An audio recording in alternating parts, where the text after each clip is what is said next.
Dictation शुरू होगा 5 second बाद। किताब के दो आवरण पृष्ठों के बीच जो लेखक डालता है वह लोक की संपदा है विराम।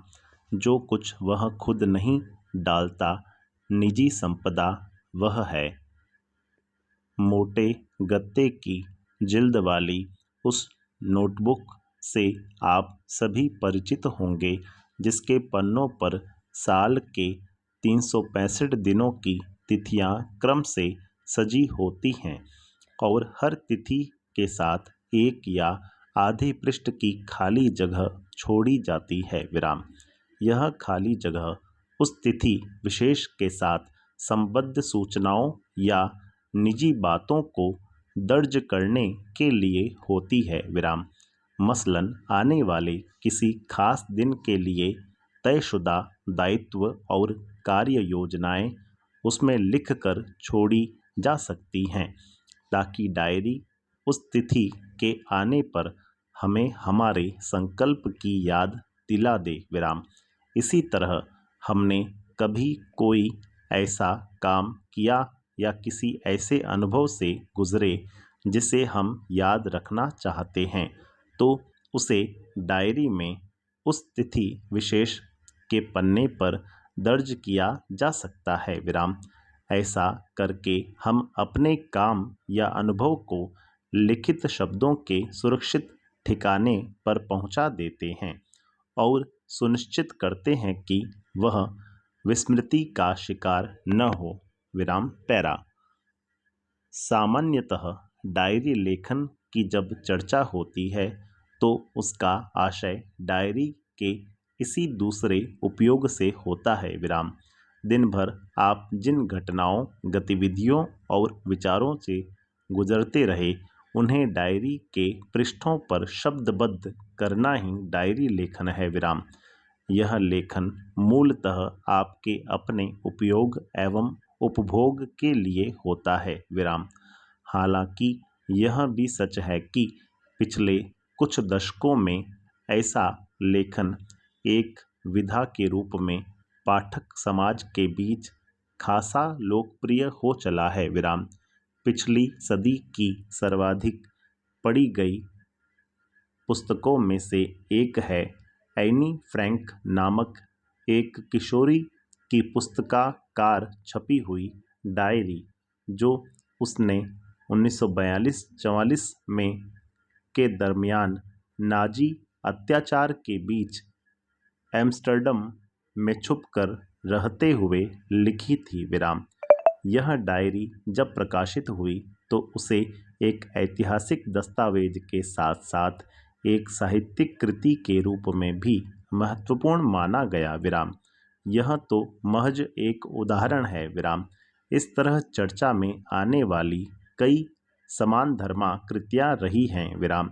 हिंदी में भी पिछले कुछ दशकों में कई बड़े रचनाकारों की डायरियां जैसे मोहन राकेश की डायरी, रमेश चंद्र शाह की डायरी आदि भी किताब की शक्ल में छप चुकी हैं जिन्हें उनकी निजी जिंदगी तथा उनके दौर में झांकने के एक नायाब निमंत्रण के तौर पर बड़े चाव से पढ़ा गया है विराम। यात्रा वृतांत तो काफ़ी पहले से डायरी के रूप में लिखे जाते रहे हैं विराम। राम वृक्ष बैनीपुरी की पैरों में पंख बांधकर राहुल सांकृत्यायन की रूस में 25 मास सेठ गोविंददास की सुदूर दक्षिण पूर्व कर्नल सज्जन सिंह की लद्दाख यात्रा की डायरी, डॉक्टर रघुवंश की हरी घाटी इत्यादि पुस्तकें यात्रा डायरी ही हैं विराम। 19वीं सदी के 5वें दशक में हिंदी के महान कवि और विचारक गजानन माधव मुक्तिबोध ने एक साहित्यिक की डायरी लिखकर साहित्यिक समस्याओं से संबंधित अपनी उधेड़बुन को उपयोगी पाठ बनाने का एक अद्भुत प्रयोग किया था विराम। समकालीन पत्र पत्रिकाओं में भी रचनाकारों की डायरी के अंश छपते रहते हैं, जिनमें पाठकों को अक्सर उधेड़-बुन की शैली में प्रकट होने वाले कुछ उत्तेजक विचार बिंदु, किसी यात्रा का वृतांत या फिर साहित्य जगत की चटपटी खबरें पढ़ने को मिल जाती हैं। विराम पैरा। लेकिन इन सब बातों का मतलब यह नहीं कि डायरी सचमुच कहानी, उपन्यास, कविता या नाटक की तरह पाठकों के लिए लिखी जाने वाली कुछ खास तरह की रचनाओं का विधागत नाम है। विराम।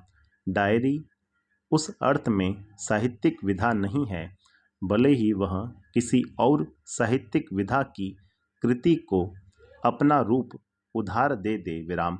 मसलन निबंध, कहानी या उपन्यास डायरी की शक्ल में लिखे जा सकते हैं, लेकिन वहाँ डायरी का सिर्फ रूप होगा। विराम। अंतर्वस्तु के लिहाज से उसे डायरी नहीं कहा जा सकता। विराम पैरा। तो फिर डायरी सचमुच में क्या है?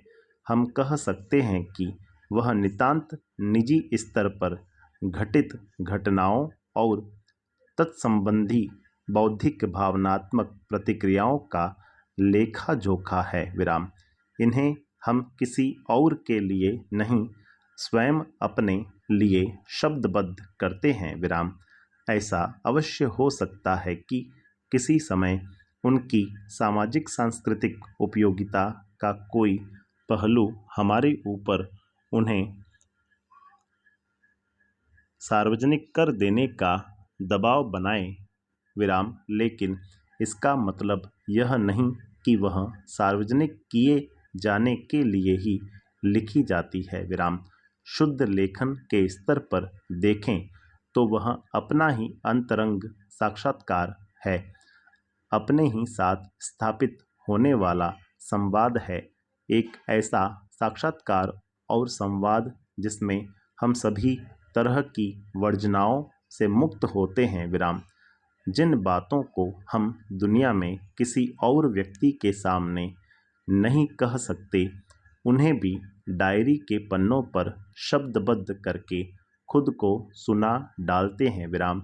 ऐसा करके हम पहले खुद को बेहतर तरीके से समझ पाते हैं, दूसरे अपने अंदर अनजाने इकट्ठा होते भार से मुक्त होते हैं और विस्मृति के अंधेरे में खोते अपने ही व्यक्तित्व के पहलुओं को इस तरह रिकॉर्ड कर लेते हैं कि उन्हें पलटकर कभी भी छुआ जा सकता है। विराम पैरा।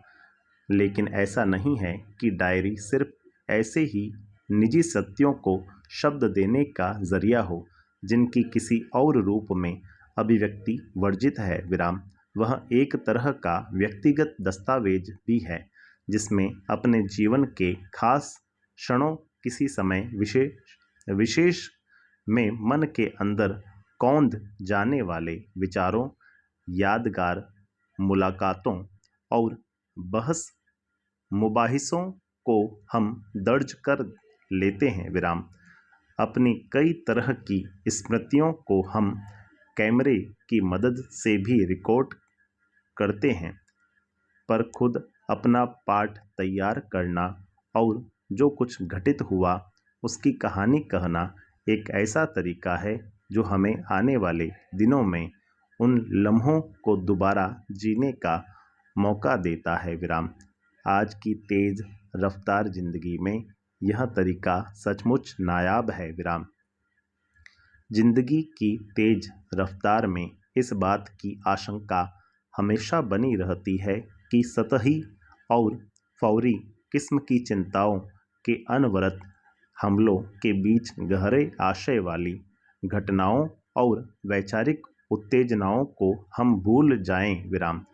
डायरी हमें भूलने से बचाती है। विराम। यात्राओं के दौरान डायरी लिखना तो बहुत ही उपयोगी साबित होता है। विराम।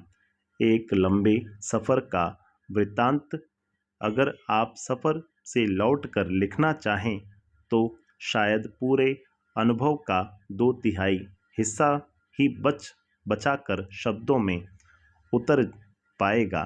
लेकिन अगर आपने सफ़र के दरमियान प्रतिदिन अपनी डायरी लिखी है तो अपने तजुर्बे को लगभग मुकम्मल तौर पर दोहरा पाना आपके लिए संभव होगा। विराम पैरा। डायरी लिखना अपने साथ एक अच्छी दोस्ती कायम करने का बेहतरीन ज़रिया है। विराम। अगर आप भी खुद अपने साथ अच्छी दोस्ती गांठना चाहते हैं तो इन खास बातों को ध्यान में रखें। डायरी या तो किसी नोटबुक में या पुराने साल की डायरी में लिखी जानी चाहिए। विराम।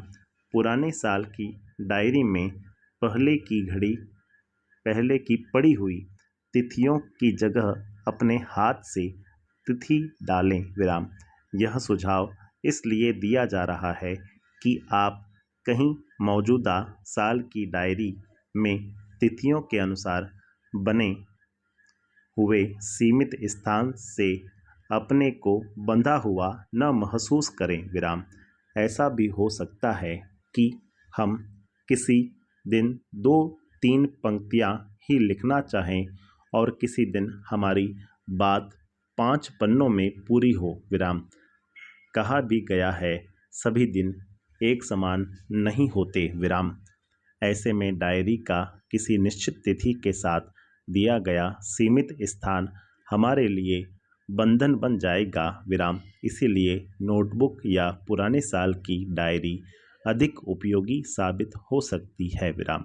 उसमें अपनी सुविधा के अनुसार तिथियां डाली जा सकती हैं और स्थान का उपयोग किया जा सकता है। विराम पैरा।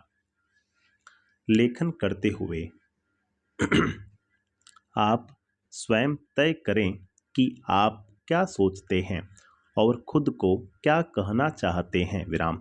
यह तय करते हुए आपको यथासंभव सभी तरह की बाहरी दबावों से मुक्त होना चाहिए।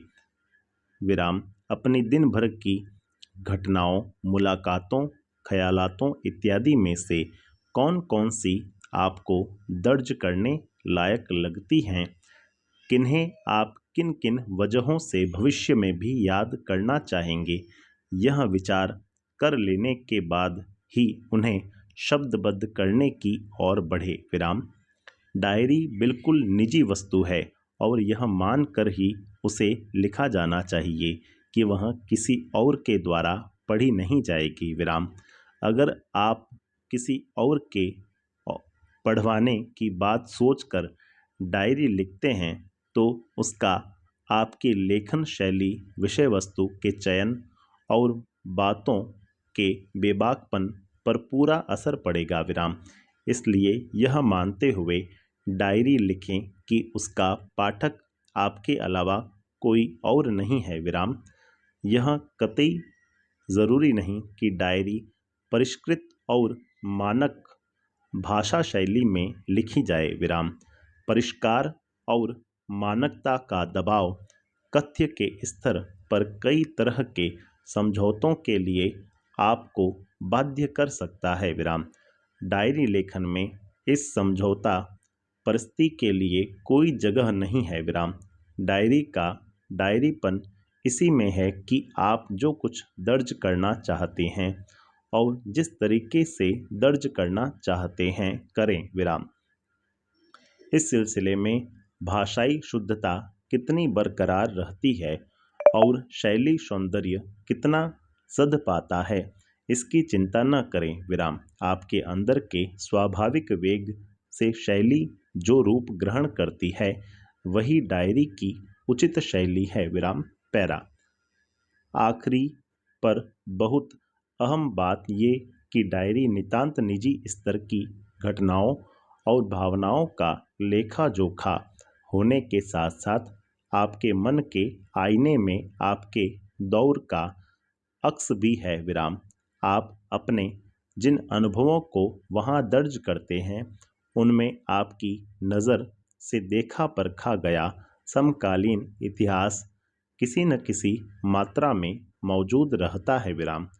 डायरी लिखते हुए अगर यह बात हमारे जहन में रहे तो अपने काम के महत्व को लेकर हम अधिक आश्वस्त हो सकते हैं विराम पैरा। तो आइए इन बातों को मद्देनज़र रखते हुए हम अपने रोज़ के कामों के बीच थोड़ा सा समय डायरी लिखने के लिए यानी खुद को अपना हालचाल बताने के लिए सुरक्षित करें। संपूर्ण विराम।